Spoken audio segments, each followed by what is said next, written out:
چې دغه 26 آئینی ترمیمی بل دای منظورو نو حکومت او اپوزیشن شپه ورځ په مولانا باندې جرګې کولې خو چې کله هغه ورسره ومنله او بیا د قومي اسمبلی او د سینټ نه پاس شوی بل هغې کې د مدرسې په حق کې کومه خبره وه هغې باندې زرداري کاکا خپې کېښودې او دسخط یې نه کو. دلته یوه انتباه مولانا پېښور کې ورکړه چې دا د اسرائیلو مرداباد ریلی ده او بل په اسلام آباد کې د تا د مرداباد خو یو 3 تالیسک مولیان دایم را پیدا کړل په کراچۍ کې هغې وی چې موږ حکومت سره ولاړ یو دې کې دا اصلاحات دي لیکن زرداری کاکا سره د خدای خو کی د هغې اصلیت واضحه که وایي د فیټپ او د عالمي مالیاتي ادارو د لاسه زه د مدرسې په حق کې دسخط ځکه نشم کولی چې په پاکستان د پابندۍ لګېدو خطره ده. لہذا محترم عزیزانو نن عالمي کفریه طاقت د ستا د مدرسې نه یره کې دی ستا مدرسې نه ولې یریږي ځکه ترې نه یریږي چې هغه په عالمي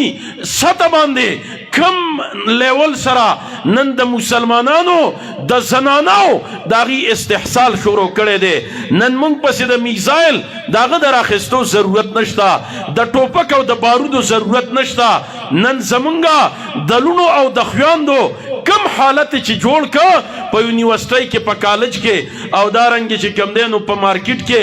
لہذا نن د هغې د نورو حملو ضرورت نشته. د تهذیب په دې جنگ کې او د تهذیب په دې حمله کې په دې کې مونږ ته هغې کامیاب په نظر باندې راځي. لہذا د هغه تهذیب مقابله کې نن مولا ولاړ دی نن مدرسه ولاړه ده اوله سر نه لوپټه لرکوي اتې د حیا برقه لرکوي او ستا دا کمې خویاندې میاندې بچیانې دا چې دې مدرسې ته راځي نو داسې زنانه به پکې وي نه چې د هغې به درنه برقه په سر نه دا برقه ورته پلار نه ده ور په سر کړې دا ورته رور نه ده پر په سر کړې دا ورته دا استاذ نه دی قار شوی خو د برقې ماحول ته دې را ولیږله د حیا ماحول ته دې را ولیږله بیا په سبا له تا باندې هغه د مارکیټ نه درنه برقه راوړي او په ایمان وایا چې دغه لور د بخاري له راځي بیا په اوړي کې مخپو ته جورابې اچولي چې د پردي نارینه نظر ور باندې پرې نوځي. نن ستا د لور په سر دا درنه برقه دا یورپ نه برداشت کوي دا اسلام دشمن قوتونه نه برداشت کوي په دې وجه باندې نن هغه زما د مدرسې په حق کې دسخط نه کوي نه ما سره د 1 روپۍ امداد کوي نه ما سره د 1 روپۍ تعاون کوي. تاسو وګورئ دا صوبایي ګورنمنټ د جوماتونو له شیشې ورکوي او شپږ شیشې قسم دی که مدرسې له یوه شیشه مال راکوي حال دا د جومات کې ضرورت هم نشته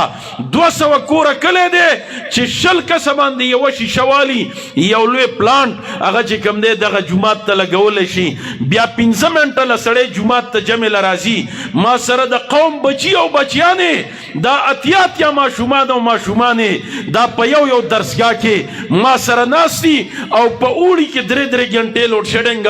او په هغه اور کې هغې سوځېږي ته خو ماله یو شیشه هم د قوم د بچي دپاره نه راکې ځکه باربورډ د مدرسې لګېدلی دی او ته د امریکې د یارې ما سره امداد او تعاون نشي کولی. لہذا نن د دواړو جهانو د سردار د طرف نه چې د امت زنانو ته کم تعلیم دی نن هغه تعلیم په معاشره کې د بناتو مدرسه هغه چې کم دی برقرار ساتي. نن د رسول الله او د ازواج مطهراتو او د صحابیاتو چې د امت زنانو ته کم تعلیمات دي هغه تعلیمات دا نن په دینی مدرسه کې دا هغه ته چې کم دی سیب ښودلی کېږي. لہذا محترم عزیزانو نو دې حالاتو کې ضرورت د دې خبرې دی چې د خپل اولاد دینی تعلیم او تربیت باندې توجه او که زیات نه نو کم از کم چې په کور کې یوه عالمه دا مونږ او تاسو خامخا پیدا کو د عالم د وجود به دا برکتي چې په دې کور کې د هغې نه علاوه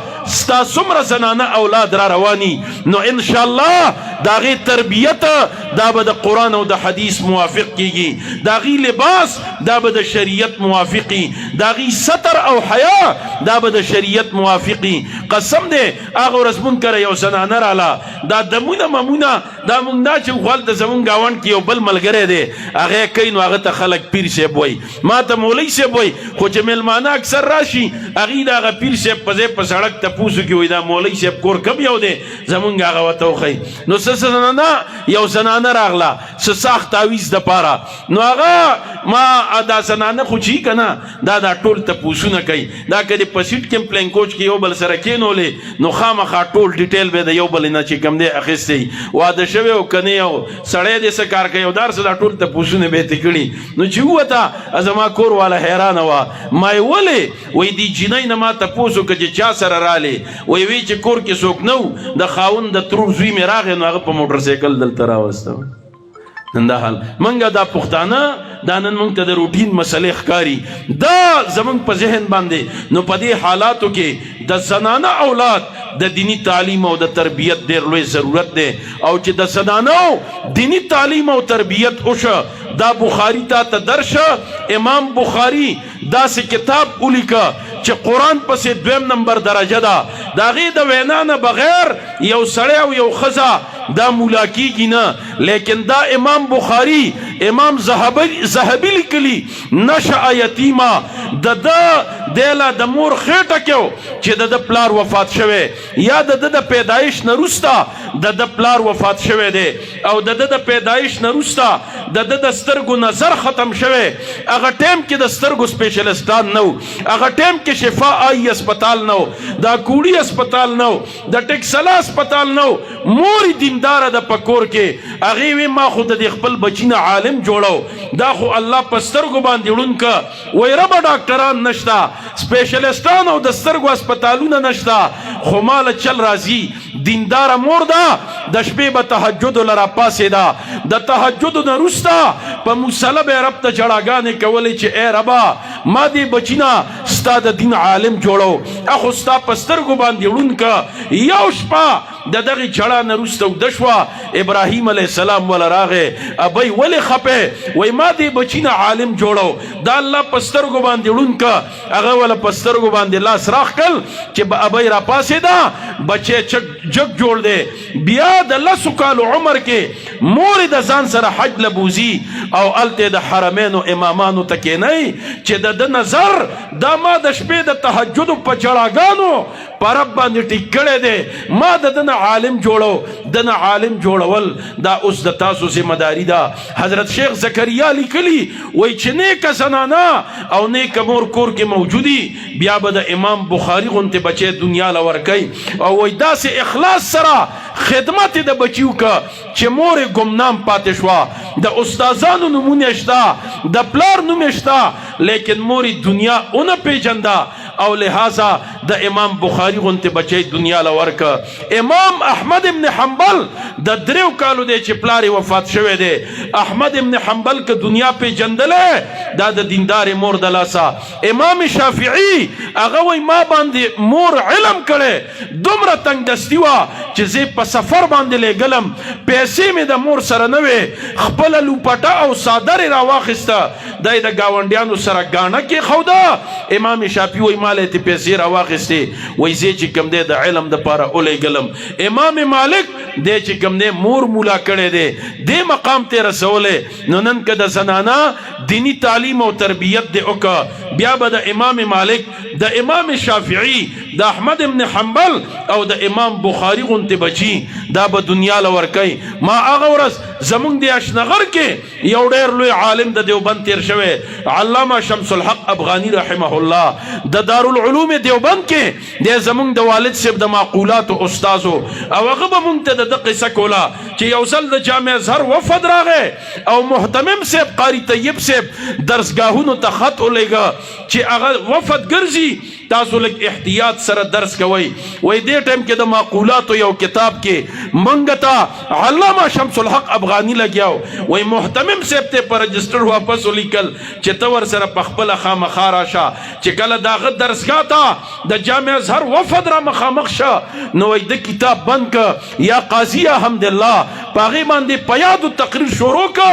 دروازې طرف ته التفات نه کو، فعربی کې لګیاو. وای قسم دې هغه د جامع ازهر وفد له 7 منټه د تولال انګشت بدندان باقی درسګاهونه چک نکړل، دا ریمارک سی ورکل چې داسې علما دا په هندستان کې په دارالعلوم دیوبند کې د دې مقابله ډېره ګرانه ده. علامه شمس الحق افغانی چې علم لته د درونه زمیدارو 4-5 کسان دی نه پرې خوده.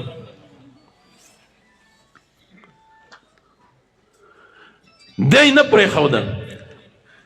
د چې دا خپله تمنا ښکاره کړه چې زه به علم کوم، دا هغې په 15 کسه والی دی. داسې والی پاسېدو نه ایستی دی، دی کور نه تښتېدلی، بیا را پیدا کړی، بیا تښتېدلی، خو بالاخره هغې په دې پوه شو چې په مرګ هم نه کېږي، پرېږده بس کوي د علم. بیا د دارالعلوم دیوبند ته تلو، کار دغه چې راغی وخت، دله یو ورور خرچه نه ورکوله، د سره خپله خرچه نه وه، دی مور لېږلی دارالعلوم دیوبند ته، او د ده د فراغته پورې تمامه خرچه دا د ده والدې برداشت کړي. علامه شمس الله افغاني دا که دنیا پیژندلی دی دا د والدې د لاسه. لہذا نیکانې میاندې دا خو نن په مارکیټونو کې ګورئ نه میلاویږي. نیکانې میاندې که معاشرې له ورکوي دا به د بخاري په درس باندې کېږي، دا به د مسلم په درس باندې کېږي، دا به په دې مدارسو باندې چې کوم دی سیب کېږي. لہذا دا مدارسو سره زمونږ او تاسو دوه قسمه ربط دا به چې کوم دی قایم ساتو. یو دا دی چې دا خپل اولاد دا بدل ته چې کوم دی را لیږو چې دا عالمان شي. ته یو لور عالمه کا، ته بیا وګوره چې دا لونه څومره عظیم نعمت دی. او امام قرطبي لیکلي والباقیات الصالحات خیر عند ربک ثوابا وخیر عملا. د دې لاندې یو تعویل امام قرطبي دا کړی دی چې دینا دینداره زنانه اولاد مراد دی، چې یو سړی وفات شه او د ده نه دینداره لونه په دنیا کې پاتې شوې، دی به آخرت کې وګوري چې رب د دې دینداره زنانه اولاد په برکت باندې دله چې کوم دی څه ورکوي. بیا ورته ته مه قارېږه او ته د کور کې شرعي فرده وګوره، ته د شریعت د احکاماتو ته د هغې چې کوم دی صاحب پابندۍ وګوره. قسم دی زه بله ورځ ام چې کوم دی یو پلار وغوښتمه، ما وی چې څه چل دی، څه جرګه ده چې زه ورغلمه، یو نوجوان زوی ما ته وی مولوي صاحب دې سړي ته لږ نصیحت وکړه، دا هغې له دا شونډې شنې شوې وې، لا ګیرې سمه نه وراغلې، رنګ نم حسین او جمیلو. ما ته وی دا هلک پویه کا، ګینې قسم دی چې 2 شپې مان تمانچه لوټ کړه. او ما وی چې په دې بړستن کې دننه دا سر خرمه پرېږده چې خلک هر څه وایي چې دا زوی ولې مړ که، ځکه وایي په ټیک ټاکو باندې د زه چې کوم دی په دې سپینه ګیره په شرمونو وشرمولم. لہذا نن حالات ډېر خطرناک طرف ته روان دي. دغه حالاتو کې دا تقاضا کوي دا حالات چې د خپل کور کې یو عالمه دا به خامخا پیدا کوي. دا سم خوښه ده انشاءالله. یو بچی به ورکوئ مدرسو له، کم ملګري وایي لاس اوچت کوي لږ، او یو نارینه بچی دا چې کوم دی څوکه دا تاسو چې کوم دی سیب ورکوي د مدرسې له. یو عالم دا په کور کې چې کوم دی سیب پیدا کوي. زمونږ د علاقه کې پخوا یو زمیندار کاکا تیر شوی و، د هغه زمیندار کاکا کور کې چیلی وه، هغه چیلی لنګه شوه، 2 بچي راوړل، یو نر او یو ښځه. چې دا بچي کله غټ شو نو زناورو کې خدا چې کوم دی دغه نشته دی، دا فرق خو هغې نه کوي چې دا مې مور ده دا مې خور ده، تاسو دا مشران پې پوهېږئ. نو دې چیلي هم دا فرق نه کو د خور او د مور. نو د هغه بابا یو لور وپېغله، وایي بابا دا ډېر چې کوم دی نو ارامي نه دی دا چیلی، دا خو دې خور ته خور نه وایي، دې مور ته مور نه وایي. هغه ورته وایي بچیه تا ته پته شته دا ولې؟ وایي نه دا پته راته نشته. وایي دا دوی کې مولا نشته، دا تا ته چې نن خور خولې ده، دا تا ته چې مور خولې ده، دا د دې مدرسې برکات دي، دا د دې علم او دا د دې پټکو د دې ګیرو برکات دي. لہذا دا به چې کوم دی مونږ ودانې ساتو دا مدرسې، نو هغې ته به افرادي قوت مهیا کوو چې یو کور کې مونږ یو عالمه پیدا کو او یو عالم دا په کور کې پیدا کو. بیا به ووینې چې اولاد څومره لوی نعمت دی. زما 2 زامن الحمدلله د قرآن حافظان دي. ما د روجو ختمونه پرېږدئ، هر سحر په الحمدلله په تهجدو کې یو سپاره تلاوت راته کوي، دا زړه کې سکون حاصل شي. لہذا محترم عزیزانو، او څو ورځې به ما اوس په خپل را پاسې ما ته دروازه ټکوي، وایي بابا ته پاسېدلی که دی، ته بچي باندې دیني تعلیم او تربیت وکړه، انشاءالله تعالی بیا به ټیک ټاکر نه جوړېږي، بیا به درته په تهجدو کې قرآن اورئ انشاءالله. نو لہذا یو دا دی چې اولاد نیکان کوي دې مدرسو ته. او دویمه دا ده تاسو د مولوي صاحب دي نه چې کوم دی صاحب واورېدل چې نن دا مدرسې دا ګورې مونږ د اپنی مدد آپ لاندې پوره کوو. ستا د دنیا ضرورتونه هم دي او ستا بدني ضرورتونه هم دي. دا دنیاوي او بدني ضرورتونه یا ته ځان له پخپله پوره کې